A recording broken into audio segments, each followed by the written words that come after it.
சரவணன் வீட்டில இருந்து கொஞ்ச நேரத்துல கடைக்கு போயிடுவாரு. கடையில செந்தில் வேலை பண்ணிக்கிட்டு இருப்பாரு. அங்க வந்ததும், என்னண்ணே ஏன் ஒரு மாதிரி இருக்க? அம்மா அப்பா எதுவும் திட்டினாங்களா? அப்பா உங்ககிட்ட எதுவும் சொல்ல வேண்டாம்னு சொல்லிட்டாரண்ணே, அதனாலதான் நான் உங்ககிட்ட எதுவுமே சொல்லாம போச்சொன்னேன். ரொம்ப கோவப்பட்டாங்களா அப்படின்னு சொல்லிட்டு கேட்பாரு. ஆமாடா, ரொம்ப கோவப்பட்டு தான் பேசினாங்க. ஆனா நான் அப்படி பேசியிருக்க கூடாதுதான். நீ எதுக்குன்னு அவங்கள பார்த்து அப்படி கேட்ட? யாரா இருந்தாலும் கோபம் வரதானே செய்யும். இல்லடா செந்தில், நான் அன்னைக்கு ஏதோ ஒரு வேகத்துல ஒரு கோபத்துல பேசிட்டேன். ஆனா இந்த நிமிஷம் வரைக்கும் அதுக்காக நான் வருத்தப்பட்டுக்கிட்டு தான் இருக்கேன். அவளை பார்த்தாலே எனக்கு அவ்வளோ ஒரு கோபம். அந்த வேகத்துல அன்னைக்கு பேசிட்டேன். அப்படி பேசியிருக்க கூடாதுதான். சரிண்ணே, உனக்கு இப்ப பார்க்கணும்னு தோணுதா? உனக்கு இப்ப அவங்கள பார்க்கணும்னு தோணுதா? இல்லடா, எனக்கு அவளை பார்க்கணும்னு தோணவே இல்லடா. என்னன்னே இப்படி சொல்ற? ஒரு குழந்தை உண்டாயிருக்கு, அது உன் குழந்தை, உனக்கு பார்க்கணும்னு தோணலையா அவங்கள?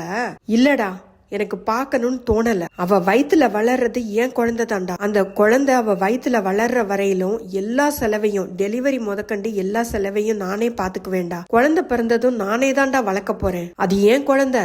நம்ம வீட்டுக்கு ஒரு குழந்தை வரப்போறது, அதுவும் ஏன் குழந்தை அப்படின்னு தெரிஞ்சதும் எனக்கு உள்ளுக்குள்ள என்னவோ பண்ணுதுடா. இதுக்குதாங்க நிஜத்துக்குமே வீட்டுல வந்துட்டு 2 பசங்க 2 பொண்ணுங்க அப்படி இருந்தாதாங்க, அட்லீஸ்ட் ஒரு பொண்ணு ஒரு பையனாவது இருந்தாதான் எல்லா விஷயத்தையுமே நாம ஷேர் பண்ணிக்க முடியும். ஃப்ரெண்ட்ஸ் கிட்டயோ மத்தவங்க கிட்டயோ ஷேர் பண்ணலாம், ஆனாலும் அண்ணா தம்பி அக்கா தங்கச்சின்னு ஷேர் பண்ற மாதிரி இருக்காதுங்க. பாண்டியன் குடும்பத்துல இருந்து நாம கத்துக்கிட்ட ஒரு நல்ல பாடம்னே வச்சுக்கோங்களேன். கோமதியும் பாண்டியனும் கூட வீட்டுல உட்காந்து என்ன செய்யறதுன்னு யோசிச்சுக்கிட்டு இருப்பாங்க. மீனா தான் 2 பேருக்கும் காஃபி போட்டு எடுத்துட்டு வருவாங்க. மாமா என்ன மன்னிச்சிடுங்க மாமா, அத்தை என்ன மன்னிச்சிடுங்க, நான் வேணும்னே சொல்லாமலாம் இல்ல, அது அடுத்தவங்க விஷயம், அவங்க வந்துட்டு சொல்ல வேண்டாம்னு சொல்லியிருக்கும் போது நான் சொல்லக்கூடாதுல, அதனாலதான் நான் சொல்லவே இல்லை அப்படின்னு சொல்லுவாங்க. ஏண்டி, அதுக்கு நீ எத்தனை விஷயத்த தான் நீ போட்டு மறைக்கிற? நல்ல வேலை குழந்தை பிறக்கிறதுக்குள்ளையாவது சொன்னையே அப்படின்னு சொல்லி கோமதி சொல்லுவாங்க. அத்தை, நான் அவங்க கிட்ட பேசினதுக்கு இன்னொரு காரணமும் இருக்கு அத்தை. ஏண்டி, இன்னொரு குண்டை தூக்கி போட போறியா? இல்லத்த, மயிலக்கா வீட்டுல கூட அவங்கள சந்தோஷமா பாத்துக்கல, ரொம்ப கஷ்டப்படுத்திட்டாங்க. இங்க இருந்தும் வெளியில அனுப்பிச்சதுனால அவங்களுக்கு என்ன பண்றதுன்னே தெரியாம ஒரு தடவை தற்கொலைக்கு முயற்சி பண்ணாங்க. நல்ல வேளை அந்த டயத்துல கரெக்டான நேரத்துல நான் போய் காப்பாத்தினதுனால அவங்க இன்னைக்கு உயிரோட இருக்காங்க.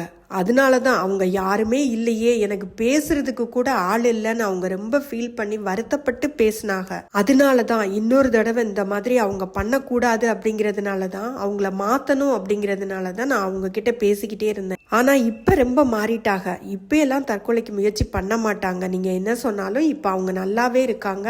அவங்க வீட்டுல அவளை நல்லா பாத்துக்கிறாங்களாடி அப்படின்னு சொல்லிட்டு கோமதி கேட்பாங்க. அது என்னமோ தெரியல அத்தை, ஆனா இப்ப அவங்க வாங்குற சம்பளத்துல இருந்து அவங்கள நல்லா பாத்துக்கிறாங்க. குழந்தை வயிற்றுல உண்டானதுல இருந்து எல்லா செலவையும் அவங்களே பாத்துக்கிறாங்க. இந்த வேலை கிடைச்சதுனால சந்தோஷமா இருக்காங்க அத்தை அப்படின்னு சொல்லுவாங்க. அவங்க பேசிக்கிட்டு இருக்கும்போது ராஜி உள்ள வருவாங்க. அக்கா, எப்ப வந்தீங்க? நான் அப்பவே வந்துட்டேன் ராஜி. இவளுக்கு தெரியுமாடி எல்லா விஷயமும்? 2 பேரும் கூட்டு தானே, இவளுக்கிட்ட சொல்லிருப்பியே அப்படின்னு சொல்லிட்டு கோமதி சொல்லுவாங்க. என்ன விஷயம், என்ன அத்தை அப்படின்னு சொல்லிட்டு கேட்பாங்க.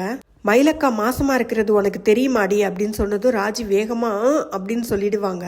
மீனா தான் கண்ணை காட்டுவாங்க ராஜி கிட்ட. அப்படின்னு சொல்லிட்டு, இல்லத்த அவளுக்கு தெரியாது, நான் அவகிட்ட சொல்லவே இல்லை அப்படின்னு சொன்னதும் ராஜியும் மாத்தி எனக்கு தெரியாதத்த அப்படின்னு சொல்லிடுவாங்க.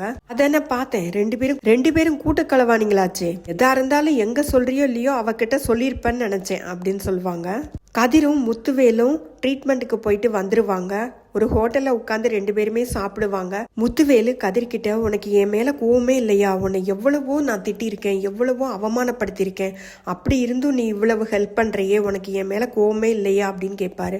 அதெல்லாம் கொஞ்சம் கூட இல்லவே இல்லை. நாங்க ஜெயில இருக்கும்போது நீங்க வந்து நாள் ஃபுல்லா அங்க உட்கார்ந்துருந்தீங்கல்ல, அதுதான் என் கண்ணில் பட்டது. அதுவும் போக நீங்க என் ராஜியோட, எங்க அம்மாவோட அண்ணே, எனக்கு தாய் மாமன். நான் எப்பவுமே உங்க கூடவே இருப்பேன், நீங்க கவலைப்படாம இருங்க, இந்த ட்ரீட்மெண்ட் முடிகிற வரையிலும் நான் உங்க கூட இருந்து பாத்துக்கிறேன் அப்படின்னு சொல்லுவாரு. வீட்டுக்கு பக்கத்துல வந்ததும், சரி நீங்க கிளம்புங்க, ரிப்போர்ட்ஸ் எல்லாம் எங்கிட்டயே கொடுத்துருங்க, எங்கிட்டயே இருக்கட்டும், வீட்டுல தேவையில்லாம யாராவது ஏதாவது கேட்பாங்க, சொல்ல வேண்டியது இருக்கும், ராஜு கிட்ட மறைக்கிறதே எனக்கு கஷ்டமா இருக்கு, நான் இது வரைக்கும் ராஜு கிட்ட எதுவுமே சொல்லாம மறைச்சதில்ல, சின்ன சின்ன விஷயத்த கூட ராஜு கிட்ட சொல்லிடுவேன், சரி நீங்க கிளம்புங்க நேராச்சு அப்படின்னு சொல்லிட்டு இறக்கி விட்டுருவாரு கதிரு. தெருமுனையில முத்துவேலும் இறங்கி கிளம்பி போனதும் சக்திவேல் பின்னாடி இருந்து வருவாரு. கதிரை சட்டையை பிடிச்சு, நான் நினைச்சேன்டா எங்க அண்ணனை எங்கடா கூட்டிட்டு போன, என்ன சொல்லி மயக்குன, நான் நினைச்சேன்டா இப்படிதான் நடக்கும்னு. காலையிலேயே எனக்கு தோணுச்சு, இனி என்ன இவங்க சண்டை ஆரம்பம். கோமதியும் பாண்டியனும் என்ன செய்யலான்னு யோசிப்பாங்க. பாண்டியன் கோமதி கிட்ட, கோமதி நீ ஒன்று பண்ணு, நீ போய் மயிலை பார்த்துட்டு வா, என்னதான் இருந்தாலும் அது நம்ம குடும்பத்தோட வாரிசு. ஏங்க நான் போய் என்னங்க பேசுறது, அங்க அவங்க அம்மா அப்பா எல்லாருமே இருப்பாங்களே, இப்பவே என் பொண்ணை கூட்டிட்டு போங்கன்னு ஒத்த காலில் நிற்பாங்களே இங்க.